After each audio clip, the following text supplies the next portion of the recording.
अपनी बाइबल को उठाओ और खुदा से कहो, पिता आज जो वचन मैं सुनूं मेरे जीवन में 100 गुना फलों को लेके आए। अंधकार की शक्तियां इन वचनों को चुरा ना सकें, प्रभु यीशु मसीह के पवित्र नाम में, आमीन आमीन। God bless you all.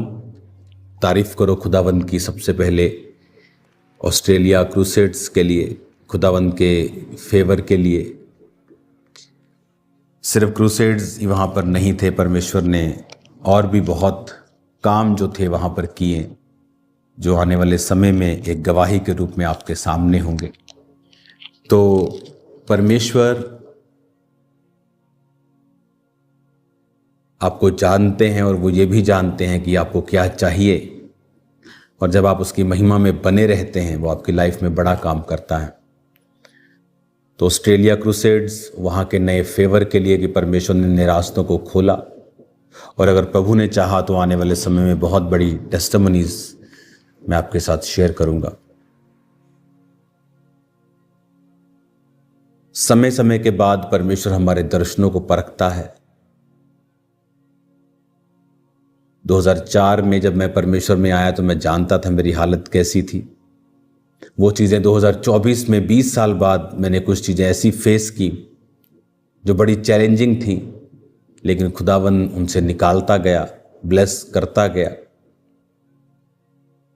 और अब मैं जानता हूं जो विज़न, जो दर्शन परमेश्वर आने वाले दिनों के लिए मुझे दे चुका है, जो इतना बड़ा है कि मुझे अब बहुत ही काफ़ी काम मुझे करना पड़ेगा, और एक ऐसी स्थिति और एक ऐसी पोजीशन पे परमेश्वर इस सेवकाई को खड़ा करेगा कि एक सिंपल चर्च मिनिस्ट्री नहीं बल्कि एक मिशन होगा।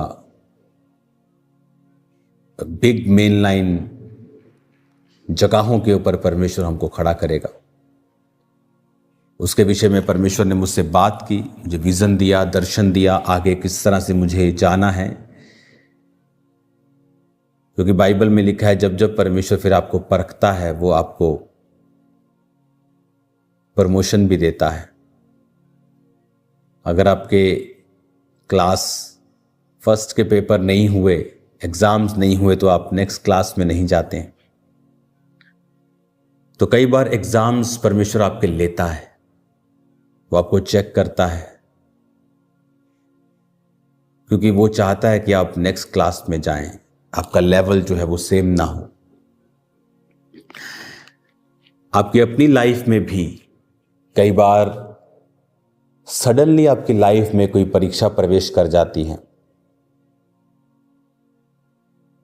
और आप हैरान होते हैं कि ऐसा कोई पाप आपकी लाइफ में नहीं है। कुछ तो अपने पापों की वजह से फंसते हैं। अब सैमसंग की लाइफ में कोई परीक्षा नहीं थी, वो तो फंसा था व्यभिचार के कारण। तो सैमसंग यूसुफ की एग्जाम्पल नहीं दे सकता क्योंकि वो व्यभिचार में सच में फंसा था। तो कुछ तो पाप की वजह से फंसे हैं, लेकिन कुछ लोग परमेश्वर में आगे बढ़ने की वजह से परीक्षाओं में जाते हैं। कौन सी ऐसी परीक्षा है, कौन सी ऐसी घटना है जो एकदम से आपकी लाइफ में कई बार होती है? आप देखते हैं कि आपको ये क्या हो रहा है, ये मेरी लाइफ में ऐसा क्यों हो रहा है, और मेरे साथ ही ऐसा क्यों हो रहा है? क्योंकि आप एक ऐसी मूवी के हीरो हैं जिसका डायरेक्टर प्रोड्यूसर दोनों परमेश्वर हैं, और सबसे कठिन रोल सबसे लायक हीरो को दिया जाता है। कुछ लोग कंप्लेंट करते हैं कि मेरी लाइफ में ऐसी परीक्षाएं क्यों, सबके बच्चे हो रहे हैं लेकिन मेरी लाइफ में ये ऐसा बड़ा हवा क्यों बन गया है, सबकी लाइफ में ये ब्लेसिंग, मेरी लाइफ में ऐसा क्या हो रहा है जो आराम से चीजें होनी चाहिए नहीं हो पा रही हैं? क्योंकि परमेश्वर आपको बढ़ाना चाहता है।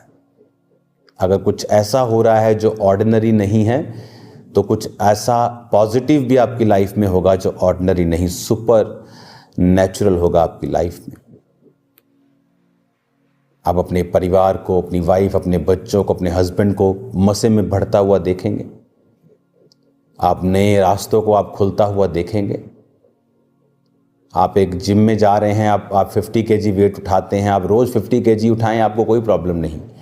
लेकिन जिस दिन आपने डिसाइड कर लिया कि I am going to the next level 75 KG, आपकी बाजुएं कहेंगी बस, मसल्स टूटेंगे, खल्लियाँ पड़ेंगी, शरीर दुखी होगा।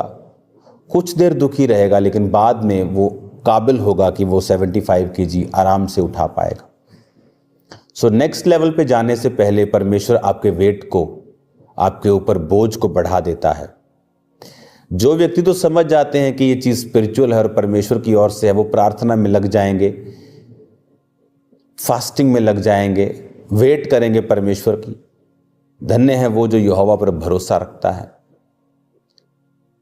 जो यहोवा की बाट जो होते हैं वो नया बल प्राप्त करते जाएंगे। वचन को वो अपना आसरा बना लेता है, हर चीज वचन से वो ढूंढता है, वचन ही उसका आसरा है। संसार में उसको कोई भी होप नजर नहीं आती। सम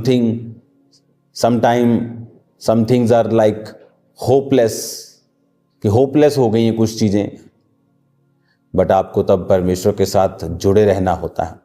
जब तूफान आता है तो जस्ट आपको फिर जुड़े रहना होता है, लगे रहना होता है प्रेशर के बावजूद भी, और फिर वही टहनी को फल लगते हैं। आपको फल लगने वाले हैं यीशु मसीह के नाम में। परमेश्वर में बने रहें, परीक्षाओं में दुखी ना हो। एक वचन मैं आपके लिए पढ़ूंगा, नीति वचन 3 उसकी 17 आयत में लिखा, उसके मार्ग आनंददायक हैं, उसके सब मार्ग कुशल के हैं। जो बुद्धि को ग्रहण कर लेते हैं उनके लिए वो जीवन का वृक्ष बनती है, जो उसको पकड़े रहते हैं वह धन्य हैं। परमेश्वर ने कहा उसके मार्ग आनंददायक हैं। कुछ देर की परीक्षा के बाद सदा का आनंद है। कुशल वाले मार्ग हैं। लिखा, जो बुद्धि ग्रहण करते हैं उनके लिए वो जीवन का वृक्ष बनती है। विजडम, बहुत से लोगों के पास आज विजडम से काम नहीं करते। वो इधर उधर की फालतू टीचिंग सुन के कुछ भी करने लगते हैं। कोई टाइट देना बंद कर देता है, कोई प्रेयर करना बंद। परमेश्वर तो मेरे दिल में है। आपका बेटा अगर आपके घर में रहता है, आपका बच्चा, आप बोले बेटा बैठ जा, बोले पापा आप तो मेरे दिल में हो, और कभी आपके साथ ना बैठे, वो आपके साथ खाना ना खाए, आपके साथ बात ना करे, आपका रिलेशन कभी उसके साथ स्ट्रांग नहीं हो सकता। आप जितने मर्जी अच्छे हों, अगर आप अपने बच्चों के साथ समय नहीं बिताते, उनके साथ जुड़ते नहीं हैं, आप कभी उनके साथ क्लोज नहीं हो सकते। चाहे आप जीसस के नाम में बहुत ही ब्लेस्ड हों, बड़े अच्छे हों, तब भी नहीं। आपको वो पर्टिकुलरली वो काम करना पड़ता है। हालेलुया। बुद्धि से लिखा, जो बुद्धि को ग्रहण करते वो जीवन का वृक्ष बनती है। जो परमेश्वर की बुद्धि चलते वो जीवन का वृक्ष बन जाता, उसमें सब कुछ आ जाता है। आप प्रभु के साथ समय नहीं बिताते, दूर से उसको हेलो हाय कर लेते हो कि आपने सुन लिया था जीसस तो दिल में होना चाहिए, आप सफर करते हैं। एक व्यक्ति को जिसको टाइथ की वैल्यू मालूम है, बोने की वैल्यू मालूम है, जब वो उस कामों में लगातार करता है, उसको पता है रिजल्ट आएगा। मेरी लाइफ में बहुत रिजल्ट आए हैं। आप कुछ प्रार्थना का उत्तर मेरी लाइफ में 10 साल बाद आया, लेकिन इसका मतलब ये नहीं कि वो प्रार्थना का उत्तर नहीं दे रहा था प्रभु, वो लिख रहा था। वो कईयों की लाइफ में आप भले काम करते हैं, उनका असर आपको देर बाद आता है, लेकिन वो आता है। इसलिए इनकरेज्ड रहें, उत्साहित रहें, निराश ना हो, दुखी ना हो, क्योंकि बिग रिजल्ट उन लोगों के लिए है। आप परमेश्वर में बने रहेंगे, खड़े रहेंगे, आप सेम नहीं रहेंगे। लिखा, बुद्धि को जो ग्रहण करते हैं वो जीवन का वृक्ष बनती है, जो उसको पकड़े रहते हैं वह धन्य हैं।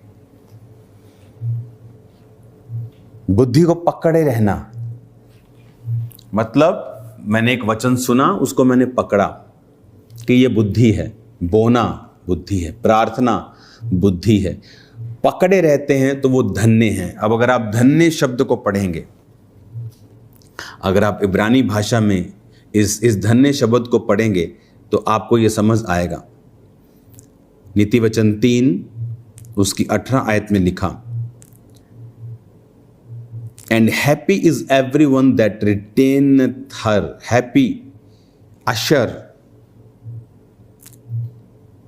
प्रॉस्पर लिखा, रिलीव, कि जो बुद्धि को पकड़े रहेंगे वो रिलीव हो जाएंगे। कहते हैं ओह शांति आ गई लाइफ में, ये इस मुसीबत से प्रभु ने मुझे छुड़ाया, मुझे रिलीव मिल गया। फाइनेंशियल कंडीशन से प्रभु ने छुड़ाया, मुझे रिलीव मिला। प्रॉस्पर, ब्लेस्ड, प्रॉस्पेरिटी कहता आएगी अगर बुद्धि को पकड़े रहोगे तो। तुम ब्लेस्ड होंगे, तुम धन्य होंगे, हैप्पी होंगे। रिलीव,